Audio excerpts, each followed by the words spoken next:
Aleluia, glórias a Deus, irmãos. Vamos fechar os olhos, orar ao Senhor, pedindo a bênção de Deus na ministração dessa palavra.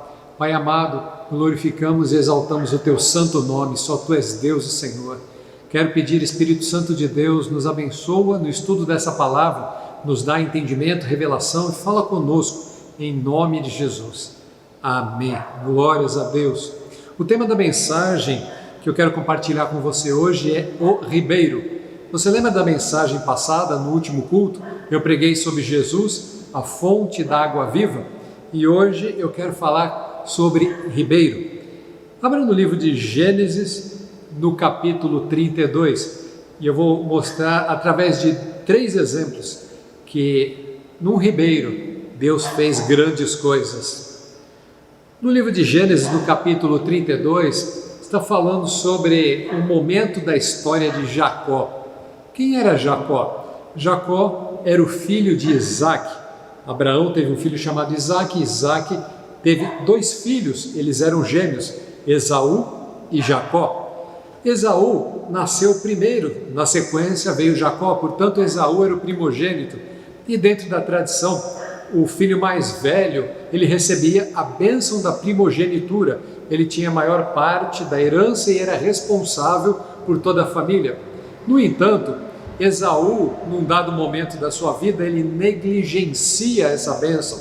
No momento em que ele estava com muita fome, ele pede para o seu irmão um prato de comida em troca da bênção da primogenitura. Jacó lhe dá o prato de comida e pensa: a bênção agora é minha.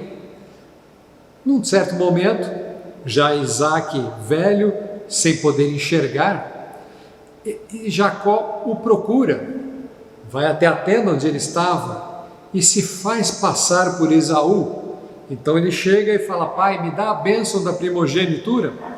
Então o pai Isaac, ele pergunta: é você, Esaú, meu filho? E Jacó responde: sim, sou eu, meu pai. Ele engana o pai. E ali naquele momento o pai abençoa Jacó, profetiza sobre a vida dele e declara toda a sorte de bênçãos. Quando Esaú chega e fica sabendo que Jacó já havia sido abençoado e já tinha recebido toda aquela bênção da primogenitura, ele fica com muita raiva do que aconteceu. Então ele intenta fazer o mal para o seu irmão. Jacó, com isso, ele foge, vai morar longe. Jacó passa muitos anos morando distante da família, distante do seu irmão Esaú. Ele casa-se, tem filhos e ali Jacó já está com uma família muito grande. Lembra que Jacó, ele é o pai das 12 tribos de Israel. Ele já tinha todos os filhos, ou quase todos os filhos, já tinha muitos empregados, gado, ovelhas, ele já estava abastado e rico. Mas ele pensa: preciso procurar o meu irmão Esaú, porque eu não quero carregar a vida inteira esse estigma de enganador, de mentiroso, de alguém que mentiu para receber uma bênção. Então, Jacó, ele vai na direção onde morava Esaú. E indo a caminho, ele teve que passar por um ribeiro. Então é a narrativa que eu vou ler agora. Gênesis 32, no verso 22, diz assim: levantou-se naquela mesma noite, tomou suas 2 mulheres, suas 2 servas e seus 11 filhos e transpôs o val de Jaboque. Val é a mesma coisa que ribeiro, um pequeno rio. Tomou-os, fez-los passar o ribeiro, fez passar tudo o que lhe pertencia. Ficando ele só, então ele passou tudo para o outro lado do ribeiro e ele ainda estava aqui deste lado. Ficando ele só, lutava com ele o homem até o romper do dia. Então, depois que ele passou a família, os empregados, passou o gado, passou tudo para o outro lado e ele ainda estava desse lado do ribeiro, apareceu um homem e começou ali a lutar com ele. E ele, a Bíblia diz que ele lutou até amanhecer, né? Ou seja, parece que foram horas e horas naquela peleja, ele lutando com o homem. Verso 25: vendo este que não podia com ele, tocou-lhe na articulação da coxa, ou seja, o homem lhe feriu na junta da coxa. Deslocou-se a junta da coxa de Jacó, na luta com o homem. Disse este: deixa-me ir, pois já rompeu o dia. Respondeu Jacó: não te deixarei ir, se não me abençoares. Neste momento, Jacó já teve o entendimento de que aquele homem que estava lutando com ele não era um humano, não era uma pessoa normal, comum, mas era um anjo do Senhor, e nós vamos ver aqui que era o próprio Senhor que veio ter com Jacó. Então ele estava ali lutando, achando que estava lutando com um homem, na verdade era o próprio Senhor, ou que a Bíblia chama de anjo do Senhor. E ele disse: eu não te deixarei ir se você não me abençoar. Perguntou-lhe, pois, como te chamas? Então o Senhor perguntou: como te chamas? E ele respondeu: Jacó. Lembra que eu disse que Jacó significa usurpador, enganador? Então disse: já não te chamarás Jacó, e sim Israel, pois como príncipe lutaste com Deus e com os homens e prevaleceste. Tornou Jacó a dizer: rogo-te, como te chamas? Respondeu ele: por que perguntas o meu nome? E o abençoou ali. Aquele lugar chamou Jacó Peniel, e disse: vi a face de Deus, vi Deus face a face, e a minha vida foi salva. Então o que aconteceu ali naquele val de Jaboque, ou do ribeiro de Jaboque? Depois que Jacó passou para o outro lado, toda a sua família, o Senhor veio ter com ele. E lembra que ele estava indo para ter uma reconciliação com o seu irmão? Só que Deus entrou no meio do caminho para mudar a história de Jacó. Naquela luta, Jacó, ele entendeu que ele era um enganador, porque quando o Senhor pergunta qual é o teu nome, ele responde Jacó, que significa enganador, eu sou um enganador. Ele também disse: não te deixarei se não me abençoares. Ele declarou: eu preciso da tua bênção, Senhor. Então naquele momento o Senhor muda o nome dele. Naquele momento ele confessa que ele era um enganador, ele confessa que precisava da bênção de Deus, e o Senhor transforma o estigma que ele carregava. Todo mundo sabia que Jacó enganou o seu irmão, por isso teve que fugir, mas agora, para se aproximar da família, o estigma tinha que ser transformado para que ele fosse perdoado. Então Deus fala: você não vai mais se chamar Jacó enganador, mas você vai se chamar Israel, príncipe de Deus. Você vai ter o nome transformado. Então o Senhor muda a forma como aquele homem seria chamado daqui para frente, de enganador para príncipe. Meu irmão, quando nós carregamos um estigma na nossa vida, ou quando temos um passado que não é algo agradável de se falar, então o Senhor, ele entra na nossa vida e muda a nossa história, ele muda o estigma, ele muda a forma como os outros vão se referir a nós daqui para frente, porque existe um momento antes do encontro com o Senhor e depois do encontro com o Senhor. Antes do encontro, o enganador; depois do encontro, o príncipe do Senhor. E da mesma maneira o Senhor quer fazer conosco. Se você tem na sua história alguma coisa ruim, o encontro que você tem com Jesus muda a sua história daqui para frente. Então, na sequência, Jacó se encontra com Esaú, seu irmão. Ele fica com medo, não sabe a reação que o irmão vai ter, não sabe se vai agredi-lo, mas o irmão vai, o abraça, e ali eles se perdoam. Então começa a história da família de Israel, e a partir desse ponto nasce a história da nação de Israel. Do encontro de Jacó com o Senhor, sua história foi transformada e nasce a nação de Israel no val de Jaboque, ou no ribeiro de Jaboque. Glórias a Deus. No ribeiro, Deus faz grandes transformações. Aleluia. Eu quero te dar outro exemplo, outro personagem no livro de 1 Samuel. Vamos até lá. 1 Samuel, no capítulo 17. Eu vou ler o verso 40. Qual é a história que nós vamos ler? Davi, ele já tinha tido um encontro com o profeta Samuel. Samuel já tinha declarado para o rapaz: você vai ser rei um dia.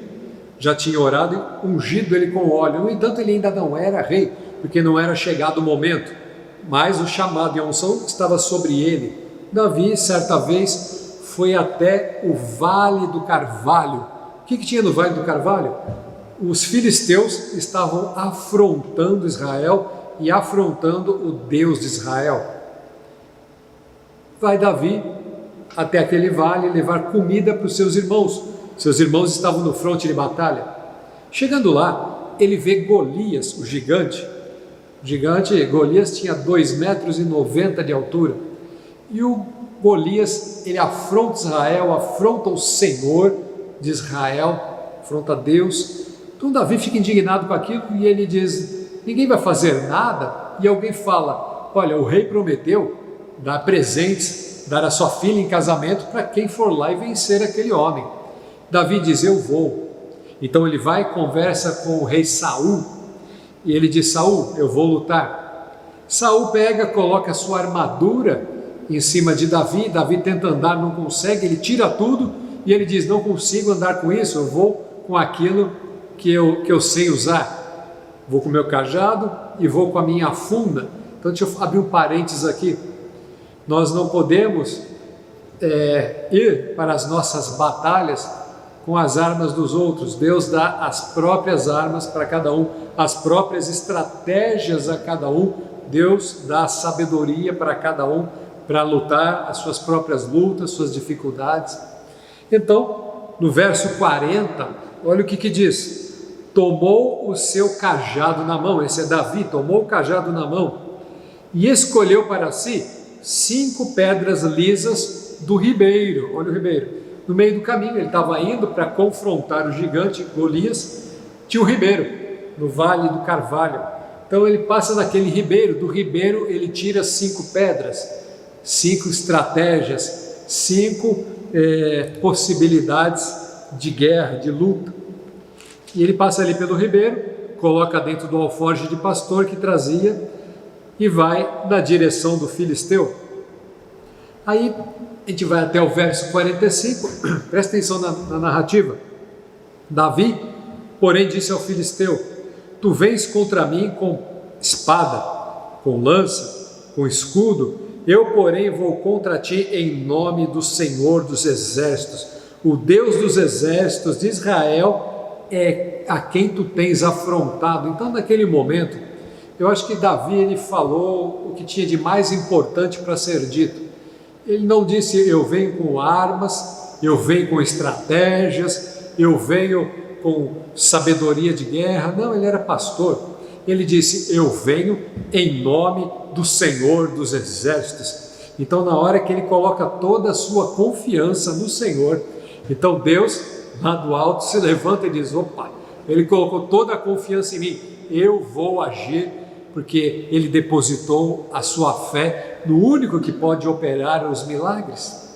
Então, continua a conversa, ele diz: hoje mesmo o Senhor te entregará nas minhas mãos, ferir-te-ei, tirar-te-ei a cabeça, e os cadáveres do arraial dos filisteus darei hoje mesmo às aves dos céus e às bestas feras da terra, e toda a terra saberá que há Deus em Israel. Olha como Davi foi ousado. Ele falou assim para Golias: hoje mesmo eu vou te matar, vou arrancar a tua cabeça e o cadáver dos filisteus. Ele está dizendo mais, né? Nós não vamos pegar o exército dos filisteus, nós vamos deixar os cadáveres para os urubus comerem e para as bestas feras, né? para os leões, né?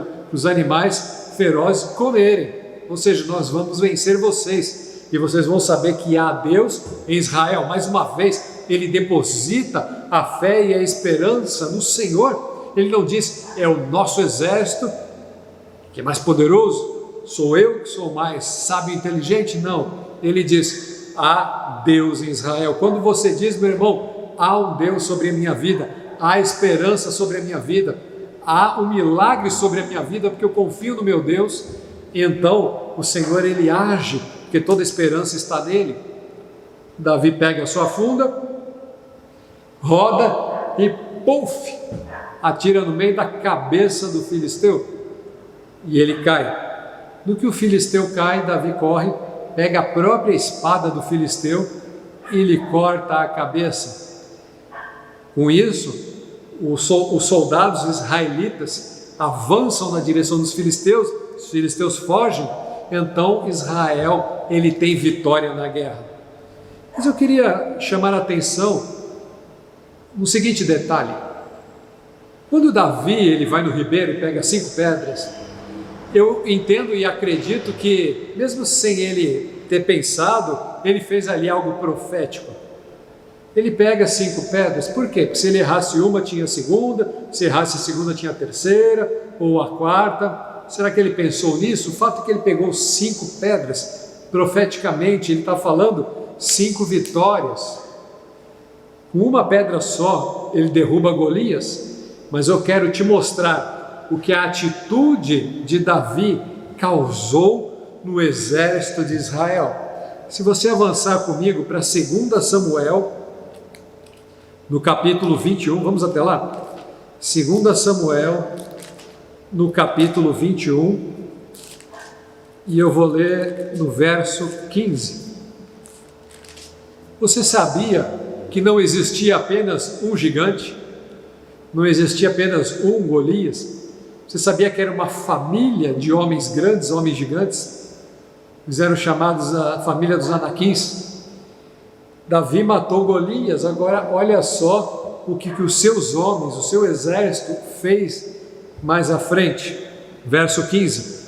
De novo fizeram os filisteus guerra contra Israel. Desceu Davi com os seus homens e pelejaram contra os filisteus, ficando Davi ali fatigado. Isbi-Benob descendia dos gigantes. Olha aqui, ó. Golias morreu, agora o segundo gigante, chamado Isbi-Benob, descendia dos gigantes. Aí fala, o peso da sua lança era de 300 ciclos. Aqui vai falando o tamanho do homem. Então, aquele gigante tenta matar Davi. Mas, verso 17, Abissai, filho de Zeruia, socorreu, feriu o filisteu e o matou. O segundo gigante morre aqui. Lembra que eram 5 pedras? Então agora numa outra guerra, quando um daqueles gigantes tenta matar Davi, um dos soldados de Davi vai lá e pum, mata o segundo gigante. Aí na sequência, verso 18, depois disso houve ainda em Gobe outra peleja contra os filisteus.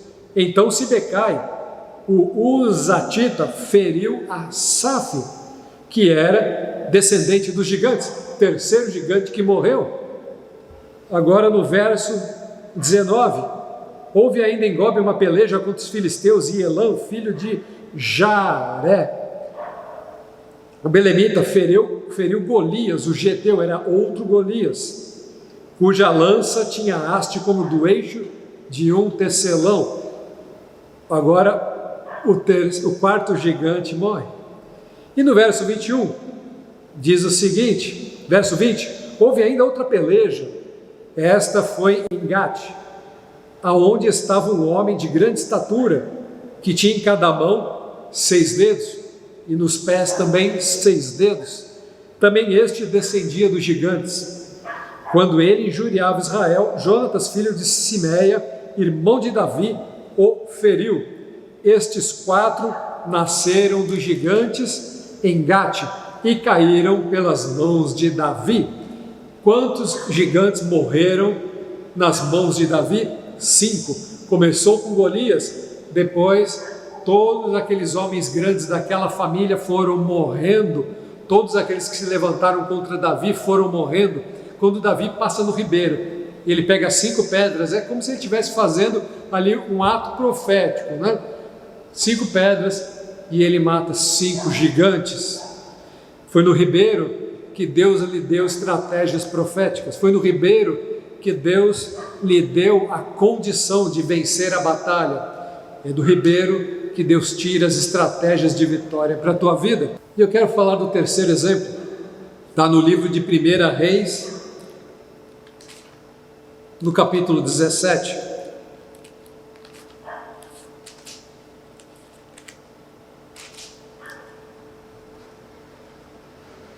Elias havia entregado uma palavra profética para o rei, e ele disse: Acabe, segundo a ordem do Senhor, não vai chover por 3 anos. E de repente começa uma tremenda seca em Israel. Deus dá uma estratégia para Elias. Deus fala: vai, sai daqui e se esconde onde eu vou te falar. Então, 1 Reis 17, no verso 2, veio-lhe a palavra do Senhor dizendo: retira-te daqui, vai para o lado oriental e esconde-te junto ao ribeiro de Querite, ou em outra versão, torrente de Querite, ou ribeiro de Querite, fronteira do Jordão. Beberás água do ribeiro. E ordenei aos corvos que ali mesmo te sustentem. Foi, pois, e fez segundo a palavra do Senhor. Retirou-se e habitou junto à torrente de Querite, fronteira ao Jordão. Os corvos lhe traziam pela manhã pão e carne, como também pão e carne à noite, e bebia da torrente. Só que foi algo totalmente sobrenatural, né? Deus fala para Elias: Elias, quero que você se esconda, fique lá no ribeiro, na torrente de Querite, e ali você vai beber daquela água, e eu vou providenciar que corvos te tragam todos os dias pão e carne. Você já imaginou um corvo trazendo uma carne para ele, trazendo pão? De onde que vinha esse pão? Onde que o corvo pegava o pão e trazia? Mas, no entanto, Deus colocou ali uns corvos para fazer esse serviço. Era algo totalmente sobrenatural. Então Deus deu uma ordem para o profeta Elias. Deus disse: você vai ficar no ribeiro de Querite, e ali você será sustentado. Naquele ribeiro você não terá fome, naquele ribeiro você não terá sede, até o momento em que eu te disser: saia daí, vá para outro lugar. Deus deu estratégia de sustento, estratégia de vitória na vida de Elias no ribeiro.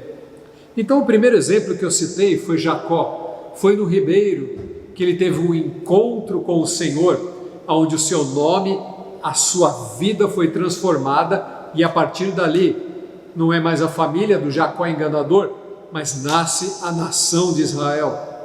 O segundo exemplo foi no ribeiro que Deus deu estratégias para Davi, onde ele pegou 5 pedras, e ali com as 5 pedras, com uma pedra ele matou Golias, e depois, mais para frente, ele mata mais 4 gigantes. Profeticamente ele estava dizendo: todos os que aparecerem no meu caminho e afrontarem o nome do meu Deus, eu vou vencer, porque vão saber que existe um Deus em Israel. Ali o Senhor deu estratégias e deu vitória para Davi. No terceiro exemplo, Deus diz para Elias: fique no ribeiro, porque não vai te faltar nada. No ribeiro haverá sustento, no ribeiro haverá proteção, no ribeiro haverá segurança. O rei queria pegar Elias, queria de repente prendê-lo, porque ele deu aquela palavra profética de que uma seca viria. De fato, 3 anos e meio não choveu em Israel. Imagina um lugar quente, com características desérticas, e fica 3 anos e meio sem chover. Realmente foi algo muito terrível. Mas Deus guardou a vida de Elias num ribeiro. Não faltou água, não faltou comida, e ele estava protegido.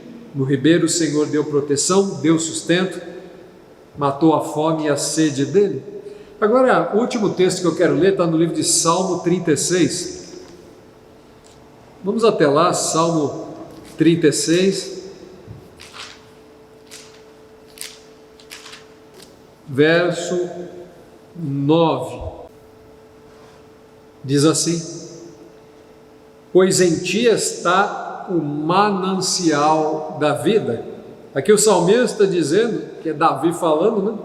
Ele está dizendo: em ti, Senhor, em ti está o manancial de vida, na tua luz vemos a luz.